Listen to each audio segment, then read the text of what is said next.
హైదరాబాద్ లో చూస్తే కూడా ఇప్పుడు వెంచర్ అని హైడ్రా అని కూడా చూస్తున్నాం, మనం వింటున్నాము. చాలా వరకు పేదవాళ్ళ మీదనే దౌర్జన్యం జరుగుతుంది చాలా మంది అంటున్నారు. మీరేమంటారు? ఇప్పుడు హైడ్రా అనేది మనం 2 సైడ్లు ఆలోచించాలి. ఏంటంటే ఉన్న చెరువులు మొత్తం కబ్జా చేసి ఇల్లులు కట్టిరు. ఈ నీళ్లు ఏడుకొస్తున్నాయి, ఈ నీళ్లున్న జాగాలకేమో మనం పోయినాం, నీళ్లు మన జాగాలకు వచ్చినాయి. అదొకటి.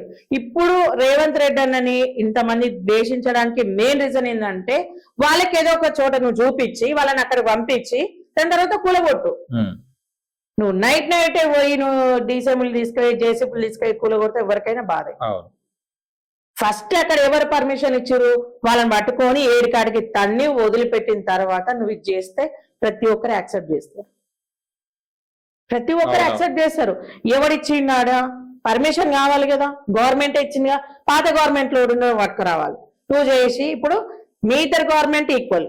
ఇప్పుడు రేవంత్ రెడ్డి అని ఇంట్లో ఎవరైనా చచ్చిపోతే ఈయన కేసీఆర్ గారు పోవాల్సింది, కేసీఆర్ కుటుంబంలో ఎవరైనా చచ్చిపోతే ఆయన పోవాల్సింది. ఈయన ఇంట్లో పెళ్ళి అయినా ఆయన వస్తాడు, ఆయన ఇంట్లో పెళ్ళి మధ్యలో కొడుకు వచ్చేది ఎవరంటే మనమే. వాళ్ళు మంచిగా ఉంటారు, వాళ్ళకి ఎటువంటి బాధ లేదు, పిచ్చోళ్ళం మనము. ఇప్పుడు ఆయన అడగాలి, ఆయన అడగడు. ఇప్పుడు చాలా మంది ఏమంటారు అంటే ఏలుగు కొడుతుంటే నేను ఇన్స్టాలో చూస్తున్నా, కేసీఆర్ అన్నాడు నువ్వు రావాలి రావాలంటున్నావు. ఎందుకు వస్తాడు ఆయన? ఏం అవసరానికి వస్తాడు? ఇప్పుడు ఆయన ఎమ్మెల్యేనా, ఎంపీయా, మినిస్టరా, లేకపోతే సీఎమా? ఎందుకు వస్తాడు? ఇప్పుడు నీ గొయ్యి నువ్వు తీసుకున్నావు సావు. ఆయన టైం వచ్చినప్పుడు ఆయన వస్తాడేమో. దేనికి వస్తాడు ఆయన? ఏమో అవసరానికి వస్తాడు?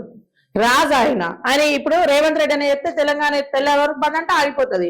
ఇప్పుడు కేసీఆర్ గారు చెప్తే ఆగిపోతుందా? ఆగిపోదు. మరి అట్లాంటప్పుడు ఆయన ఎందుకు వస్తాడు బయటికి? అసెంబ్లీకి ఎందుకు వస్తాడు? వీళ్ళిద్దరు ఈక్వలే అన్న. ఎప్పటికైనా సీఎం. ఇప్పుడు ఆయన మాజీ సీఎం, ఈయన సీఎం. నీ పార్టీ కాదురా నా పార్టీ గొప్పోడు అని చెప్పేసి బట్టలని చింపుకొని బాధల్లో వీళ్ళు వాళ్ళకొట్టారు. ఏడు కాడికి మోరీలు ఎత్తేసుకొని కొట్టుకుంటారు ఊర్లల్లో పార్టీల కోసం. నీ బిడ్డ పెళ్లి అయితే వీళ్ళు వస్తాడేమో, కేసీఆర్ అన్న వస్తాడు, రేవంత్ రెడ్డి అన్న. మరి ఎందుకు వాళ్ళ కోసం కొట్టుకొని వచ్చేది? నీ బిడ్డ పెళ్లి అయితే అందరిగా అపాయింట్మెంట్ ఏమన్నా ఓడాడు ఈ నుంచి ఈ దాకా కొట్టుకుంటారు టాటులు. నా కాంగ్రెస్ గొప్ప, నా బీజేపీ గొప్ప అంటారు. అపాయింట్మెంట్లు ఏమని చూద్దాం. కుక్కల కంటే ఈయనగా వచ్చి నింపి వారేస్తారు మిమ్మల్ని. ఎప్పుడు మీతో అవసరమో ఒక ఓటప్పుడే అవసరం. ఆ ఓట్లప్పుడు మీకు సిగ్గు శరం ఏ మాత్రం ఉండదు.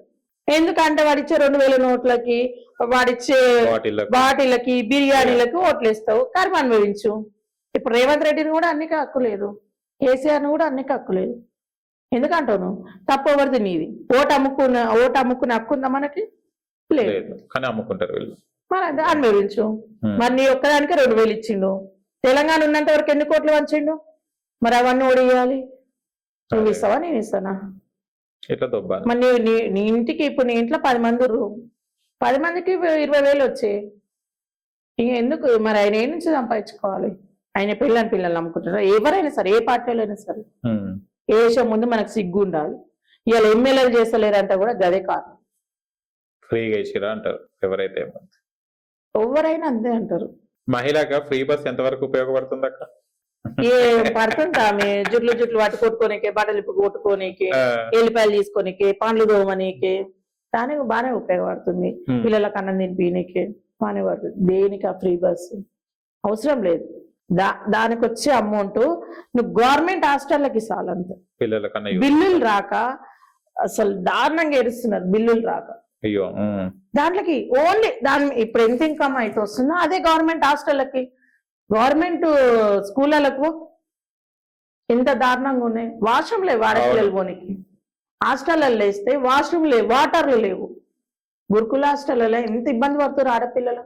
ఫుడ్ పెట్టనీకి చచ్చిపోతారు.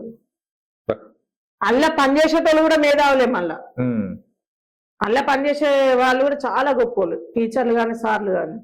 పిల్లలకు చదువు చెప్పి తీసిపెట్టి వంట రూమ్ లో గిన్నెలు తోమిస్తారు, కూరగాయలు పిల్లలతోటే చేపిస్తారు. చదవడానికి పోతారా పిల్లలు? ఇది పని పాపం అంతే.